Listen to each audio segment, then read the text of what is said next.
Le Journal de la Ville, le premier magazine de l'information provinciale.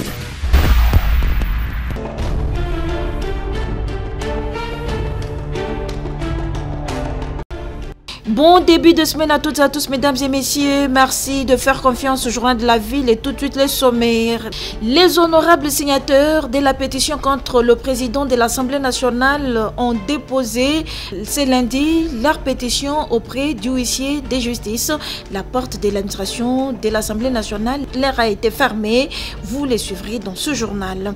La première ministre Judith Suminwa a déposé ce lundi à l'Assemblée nationale le projet de loi des finances 2026, évalué à 59 020,5 millions de francs congolais, soit 20,3 milliards de dollars américains. C'est tout pour les sommaires. Mesdames et messieurs, encore une fois, bienvenue dans ce journal.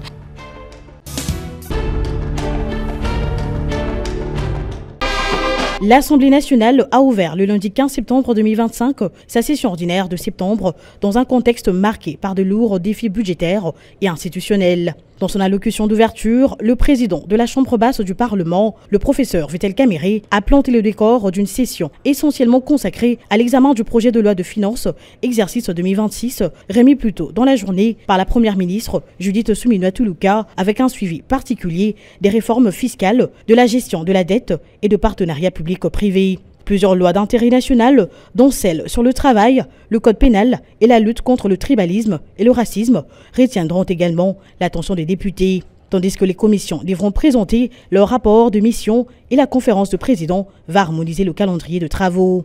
Évoquant les pétitions introduites contre le membre du bureau, le président Kamerhe a reconnu la légitimité de ces démarches parlementaires tout en invitant les élus à ne pas donner l'occasion à l'ennemi de transformer une action parlementaire compréhensible en instrument de déstabilisation. Un groupe de collègues députés ont porté une série de pétitions contre certains membres libéraux, y compris son président, c'est-à-dire moi-même. Pour cette raison, et suivant les orientations sanitaires reçues de son Excellence Monsieur le Président de la République, chef de l'État, dans son rôle constitution des garants du bon fonctionnement des institutions, le bureau de l'Assemblée nationale a entrepris des consultations au sein des conférences des présidents, des différents caucus, ainsi que des structures spécialisées comme les réseaux de jeunes parlementaires pour garantir une rentrée parlementaire apaisée, placée sous les signes de la transparence. Ces échanges très fructueux ont permis d'élever de nombreux équivoques et de constater les avancées notables enregistrées dans la prise en charge des préoccupations soulevées par les élus. Je voudrais ici saluer l'attitude républicaine des honorables députés nationaux, y compris certains parmi les pétitionnaires qui ont manifesté une réelle volonté de préserver la stabilité de nos institutions, de renforcer la cohésion au sein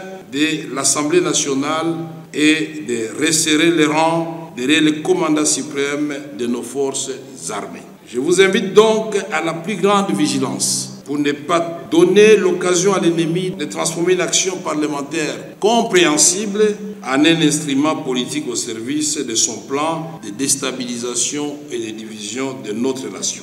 Fidèle à son image de pacificateur, le président Kamerhe a présenté ses regrets le plus sincères à ceux qui auraient pu se sentir froissés par son attitude. Vous vous rappellerez que le conflit avec le Rwanda m'a déjà coûté à son temps, ici même, le perchoir de l'Assemblée nationale. Mais ma fidélité à la patrie demeure intacte. Et aujourd'hui, elle est plus que renforcée par l'engagement que j'ai pris de servir la nation aux côtés du président de la République, son Excellence Félix Antoine Tshisekedi Tshilombo. Sur une carrière qui dure depuis plusieurs décennies maintenant, les tumultes de la vie politique ne m'ont laissé que trop peu de répit. Mais j'ai béni le ciel parce que les tempêtes et les naufrages m'ont enseigné les vertus de l'amour fraternel, de l'unité et surtout du pardon. Ne suis-je pas celui que vous appelez affectueusement les pacificateurs? Aujourd'hui encore, je serai pacificateur jusqu'au bout. C'est pourquoi je voudrais vous dire, honorables députés, distingués collègues, que s'il y en a parmi vous qui se sont sentis froissés, heurtés ou dérangés de quelque manière que ce soit par ma conduite par mes propos qu'ils daignent bien accepter l'expression de mes regrets le plus sincère et j'implore leur pardon.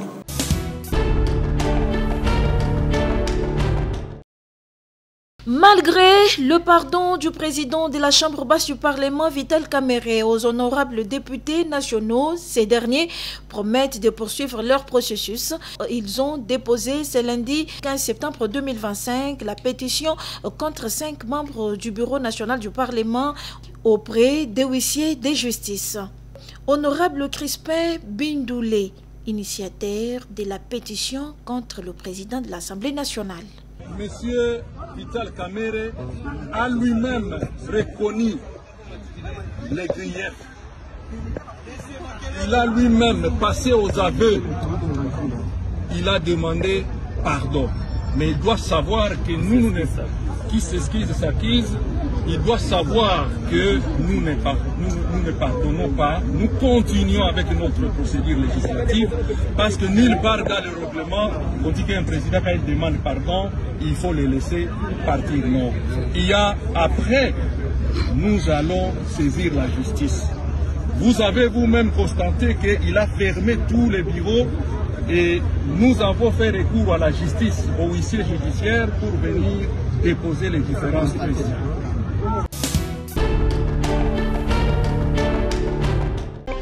Conformément aux prescriptions de la Constitution, la première ministre Judith Suminwa Tuluka a remis ce lundi 15 septembre 2025 au président de l'Assemblée nationale Vital Kamerhe le projet de loi des finances pour l'exercice 2026. La cérémonie s'est déroulée en présence des membres du bureau de la Chambre basse du Parlement, marquant l'ouverture officielle du cycle budgétaire national.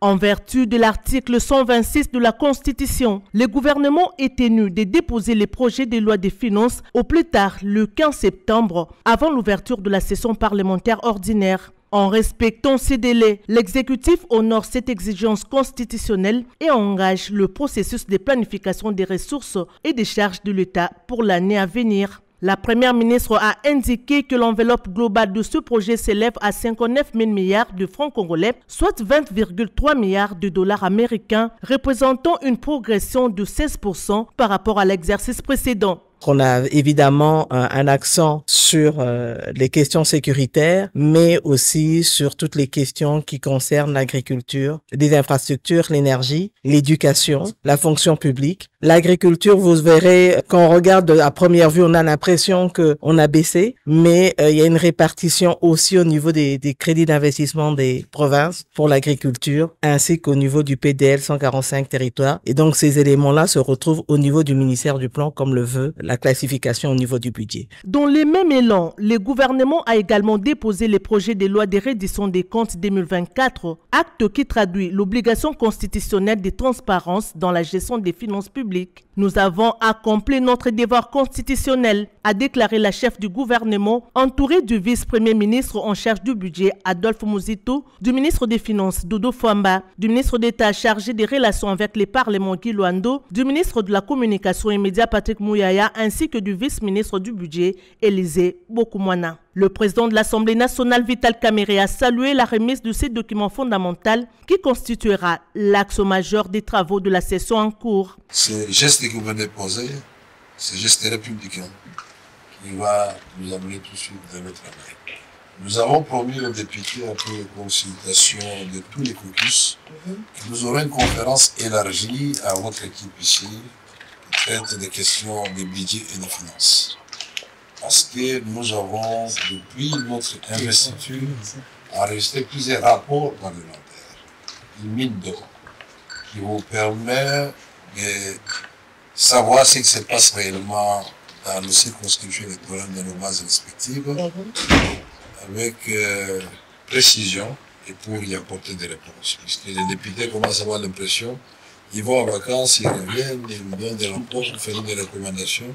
Il n'y a pas de suivi. Maintenant qu'il y a un ministre chargé des relations avec le Parlement, dès que nous aurons fini cette réunion, je crois que, comme le président l'avait dit à l'issue de la réunion interinstitutionnelle, et ces résolutions-là, et les différentes réformes que nous allons faire parvenir, nous allons multiplier la collaboration pour que cela puisse aboutir rapidement.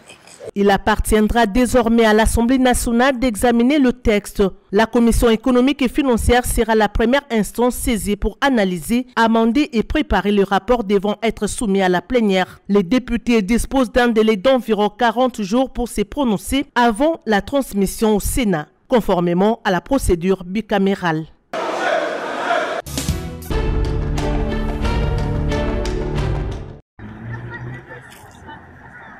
Habillés en noir, bougies allumées, bandelettes à la tête avec effigie aux couleurs nationales, les étudiants ressortissants de l'Est de la République démocratique du Congo et la jeunesse de l'Est représentée pleurent plus de 120 âmes sauvagement massacrées à Mango-Rejipa dans la cité d'Entoyo et Tenambo à Ocha par les rebelles du AM23 AFC ADF.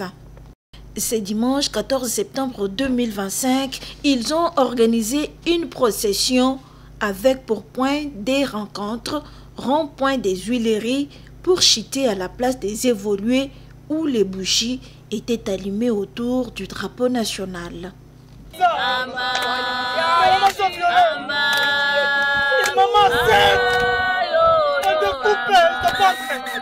sont nos frères, ce sont nos petites sœurs qui meurent, ce sont nos mamans qu'on négocie chaque jour, s'il vous plaît.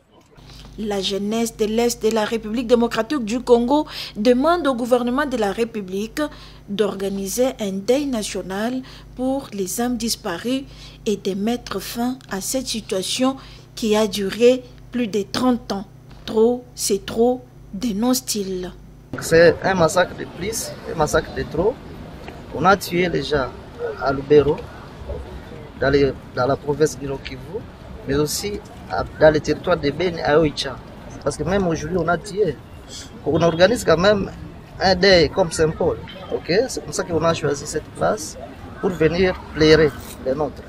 Mais aussi tout en interpellant les autorités congolaises. Nous avons vu le gouvernement partir à Washington, mais aussi à Doha.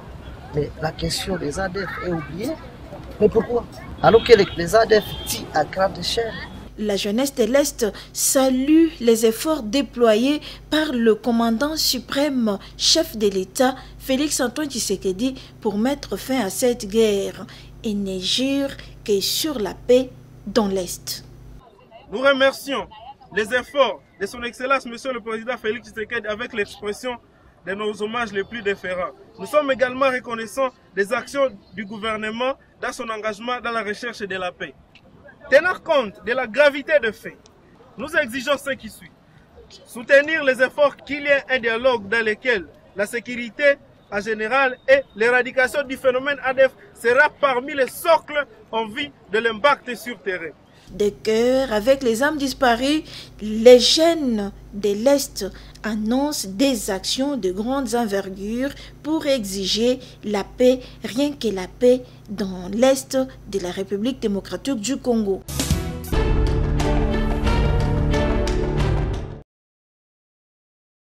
Rentrée scolaire 2025-2026, l'intersyndicale des syndicats des enseignants du ministère de l'Éducation nationale et Nouvelle Citoyenneté suspend le préavis de grève lancé le mardi 26 août dernier sur toute l'étendue du territoire national et appelle tous les enseignants, agents et cadres œuvrant dans les secteurs de l'éducation à reprendre les services dès ce lundi 15 septembre 2025. Dans une déclaration tenue ce vendredi 12 septembre à Kinshasa, à son siège social, l'intersyndicale des syndicats des enseignants de l'éducation nationale et Nouvelle Citoyenneté donne des raisons de la suspension de son préavis de grève qui a été lancé. Godefroid Matondonzouzi, président et porte-parole de l'intersyndicale et du INC. Le gouvernement de la République a initié une série d'échanges avec les banques syndicales pour examiner les revendications portées par le Bureau national de l'intersyndicale. La dernière est celle du jeudi 11 septembre 2025, présidée par le vice-ministre de l'Éducation nationale et Nouvelle Citoyenneté, sur l'ordre de la ministre d'État, ministre de l'Éducation nationale et Nouvelle Citoyenneté. À ce sujet précis, l'intersyndicale félicite solennellement tous les enseignants qui, jusqu'à présent, ont observé les mots d'ordre lancés en dépit de toute intimidation. Bravo pour cet acte de détermination et de fidélité. Et de ces pourparlers, gouvernement banc syndical, l'intersyndicale tient à préciser que Son Excellence, Monsieur le Président de la République, chef de l'État, est personnellement saisi et impliqué dans la recherche de voies et moyens pour trouver des solutions idoines à nos revendications. Les comptes rendus des 3 derniers conseils des ministres en sont une illustration. À ce stade, le gouvernement fait à l'interne une évaluation qui sera discutée avec les banques syndicales afin d'élaborer la feuille de route. Concernant l'augmentation salariale, il a été convenu de se conformer à la recommandation de Bibois août 2024 relative à l'organisation d'une mission d'identification des enseignants en vue de récupérer les salaires des fictifs et des faussaires afin de renforcer l'enveloppe salariale des enseignants et contribuer à la paie des nouvelles unités et des enseignants non payés. Et pour une rentrée scolaire apaisée dans le respect du calendrier scolaire 2025-2026 et dans un esprit syndical, l'intersyndicale recommande à tous les agents et cadres du ministère œuvrant au secrétariat général, à l'inspection générale, à la DINACOPé, au bureau gestionnaire au niveau provincial et local, ainsi que dans des écoles, de reprendre les services dès ce lundi 15 septembre 2025, afin de faciliter la mission de contrôle qui se pointe à l'horizon et de sauver notre système éducatif. Un bon entendeur s'aligne.